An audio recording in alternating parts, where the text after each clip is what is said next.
This is my Rugby Championship team of the weekend. Which players wore their jersey the best out of the four sides that were on show? I have got a full 23-man squad because, again, this weekend just reminded us rugby is a 23-man game more than ever. And I've got my three top players overall as well. It will be a miracle if we agree, but that's part of the fun. It'd be really boring if we agreed. What would be the point in doing it at all?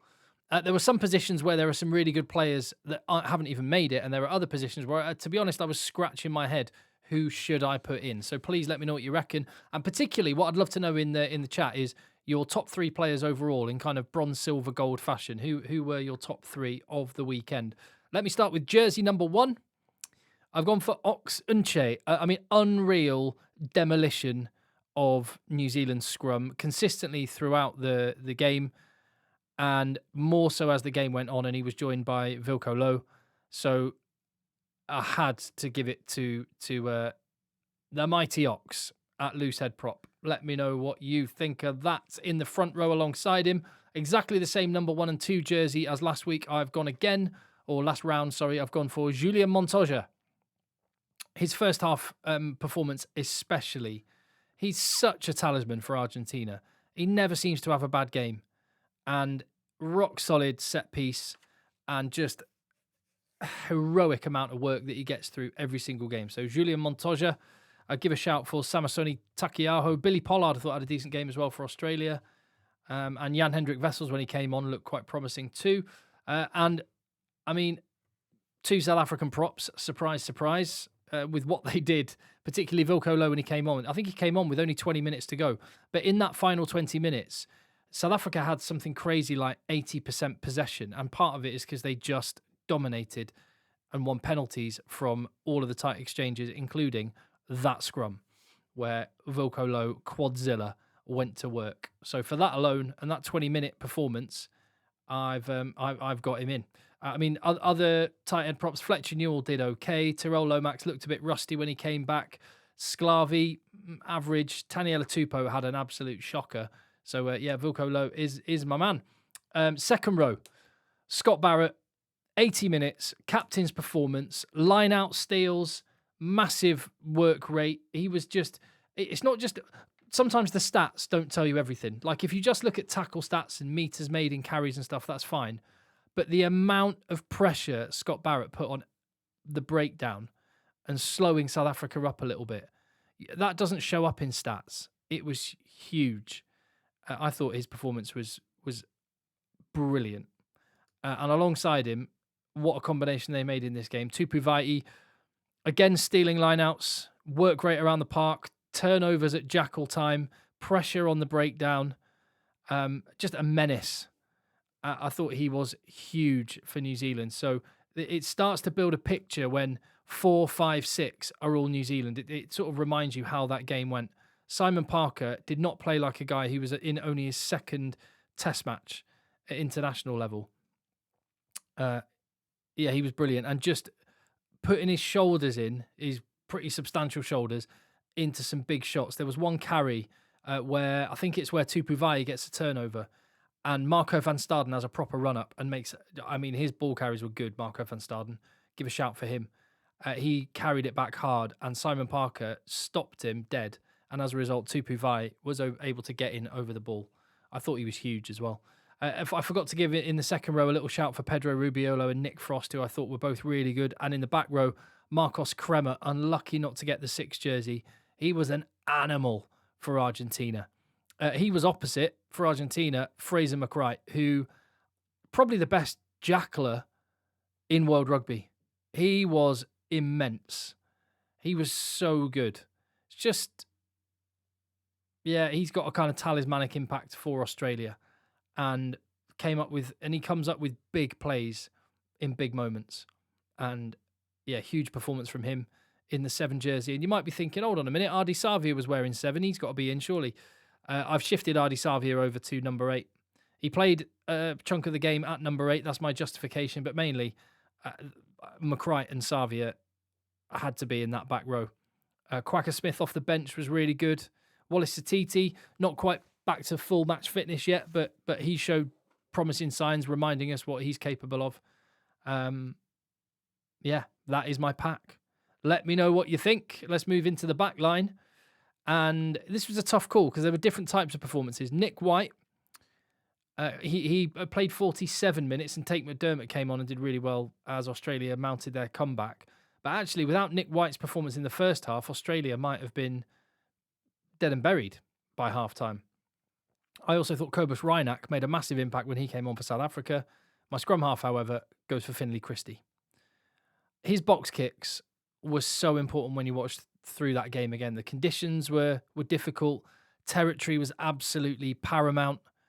And the box kicks were intelligently done. I'd like to have seen Beauden Barrett get a little bit more of the ball and maybe some more kicks off him. But actually, Finlay Christie controlled the game really well. And once New Zealand had got a lead, what they just needed to do was make sure they kept South Africa at arm's length. Now, part of that was down to South Africa's own mistakes, but Finlay Christie was definitely a part of the game management for the All Blacks. Bearing in mind he's the fourth choice and Cam Roigard will be back in, he reminded people that he's a reliable person to go to when it's needed, and that was a big moment for him. So, fly half outside him, Beauden Barrett. This was a funny one because Tom Liner had a shocker. Santi Carreras was okay. James O'Connor, when he came on, was all right.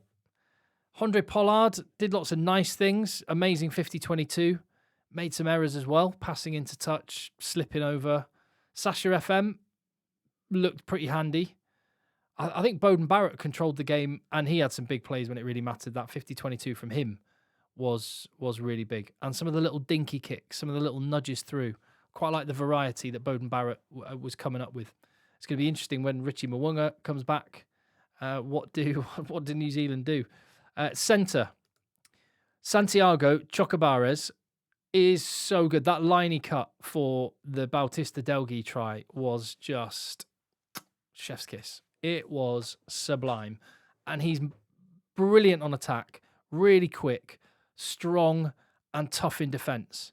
And, Damien Dialende and Geordie Barrett, maybe arguably the two best 12s on the planet, but there's not a lot in it, if they are, between them and Tommaso Menoncello, Santiago Chocobares, and also Len Ikitau, who was really, really good as well. So Santiago Chocobares, he's in my centre, and he is partnered with Joseph Aukuso Su'ali'i. He is a stud of a rugby player. He just eats up the ground. He's so fast. And you give him a sniff, and he's gone. Absolutely part of a deadly and developing Aussie backline. Su'ali'i, a couple of errors in the first half, but he scored 2 tries in that second half. Len Ikitau was massively influential for both of those. But his finishing ability and his pure athleticism is elite. Lucio Cinti was decent. Billy Proctor did a lot of good things, particularly in defence, kind of kept South Africa quiet there. But Su'ali'i he's the man for the 13 jersey. Now to the wing. I actually found this quite difficult, partly I think because the conditions in Auckland were not that conducive, and just the tenseness of that match was not conducive to a winger really having a standout performance. And you look at Corey Toole, and he didn't have as good a game as he's had previously. I've gone for Mateo Carreras, who was always dangerous. He got a yellow card, but got a try, and is so hard to bring down. He rarely gets stopped by the first tackler. So I've gone for Mateo Carreras, and alongside him, Max Jorgensen, another solid performance. And he is so rapid, and I get more and more impressed with him with every performance. And he's becoming consistently really good and more important and influential for Australia. He's only 20. And at fullback, to finish it off, it was a toss-up between, for me, Will Jordan and D-Mac. I've gone for D-Mac. He came on. Will Jordan played most of the game on the wing. D-Mac came on very early after the Narawa got that injury, and he played at fullback, and he was good under the high ball. His goal kicking was really good, and he did some good intelligent kicks. And that, in a tight, tense match, in greasy conditions, against a team like South Africa, that is what the day demanded, and D-Mac delivered. I do like him off the bench as well. Good player to have. Talking of the bench, let me move on to the bench. My number 16, replacement hooker, Samisoni Taukeiaho. Thought he was brilliant when he came on. I actually thought he was better than Cody Taylor. And New Zealand are more and more. If you think back 1 year, the game in Cape Town, was it? Or Johannesburg, one of them. I think it was Cape Town. And Scott Robertson didn't use 3 players on his bench. He's now got more and more depth and quality and confidence in the guys to come on a bench, not only and not drop the performance, but actually, as I think happened on this occasion, rare occasion, because Cody Taylor is amazing, actually stepped it up a level. He was great. Angus Bell, talk about impact. Australia use him specifically in an impact role in a bit of a bomb squad fashion, and he comes on and delivers again with the crucial try in the crucial moment. Couple of errors, but his ball carrying, his open play, I mean, just when bodies are getting tired, Angus Bell is a big old unit that can come on and make a difference, as he has done. I went for Thomas du Toit as the replacement tight head prop. The New Zealand tight heads, Fletcher Newell and then Tyrell Lomax, had a tougher night up against Oxen Che, as you might imagine. Not totally convinced by Sclavi, and Taniela Tupou had a shocker. So basically, I've gone with both the South African tight heads. I've just flipped them, bench and starter. Pedro Rubiolo. It was a toss-up between him and Nick Frost to get on the bench. This kid's only 22, and he has got a massive work rate, huge engine, goes around rattling people. He's a proper, he can play number 4 and number 5, but he feels to me like a proper enforcer number 4 work rate guy, and really, really like the way he is blossoming in this Argentina team. And alongside him in that Argentinian lineup, Marcos Kremer, already mentioned how much of an animal he was in the team. Just huge defensive interventions and also big carries as well. He was one of the talismanic figures in that Argentinian pack, and he probably didn't deserve to be on the losing team. It went right down to the wire. And he almost wasn't on the losing team. Now to the backs on the bench. Cobus Reinach. Could have been Nick White, but I thought Cobus Reinach's impact off the bench for South Africa changed the game a little bit for them. The ball was suddenly there on a plate and the ball was in and gone. He was a threat sniping round the edges. And he scored a good try. New Zealand were hanging on at the end, and Cobus Reinach really did change through the gears for South Africa. Len Ikitau was the architect of those Suaalii tries, and he just has he's got lovely hands, good intelligent running lines, can play 12 and 13, but he's also a physical threat at 12. Really, really like the cut of Len Ikitau in that team. And to complete the 23, Will Jordan, who scored a great try, started at fullback, shifted to the wing. Very good player. Very, very good rugby player. Good rugby brain. Just makes the difficult look very simple. As for a top 3 players overall, what would you go with? So obviously I'm going to be picking from the players that I've already selected. Out of the players I've selected, I think the best 3 performances of the weekend for me, and yeah, they were I thought Montoya was good. I thought McWright was excellent. I thought Chocobares was really good. But the 3 are in the forwards. And it's Scott Barrett, who just put in a huge 80-minute shift. It's Ardi Savia with Silva, who came up with massive plays when it really mattered, and just his energy levels and the kind of violence of his ball carrying and the explosiveness of his interventions are something to behold. And it's another New Zealander at number 1, and my number 1, Tupu Vai. He got all over South Africa's line-out. He was all over South Africa's breakdown. He was all over South Africa's mauls. He was just a disruptor. And there were a lot of Springbok errors. And they don't happen in a vacuum. It wasn't just players messing up for the sake of messing up. On the other side of those errors was this guy just being an absolute nuisance. Really good decision of Scott Robertson to move him back to number 5, because Simon Parker was also really good. So there you go. That's my top 3. That is the team of the week overall. 4 New Zealanders in the pack, 2 South Africans and 1 each from Australia and Argentina. And in the back line, 3 All Blacks, 2 Argentinians, 2 Australians. No South Africans in the back line, although Cobus Reinach is on the bench. 3 South African props out of the 4 props.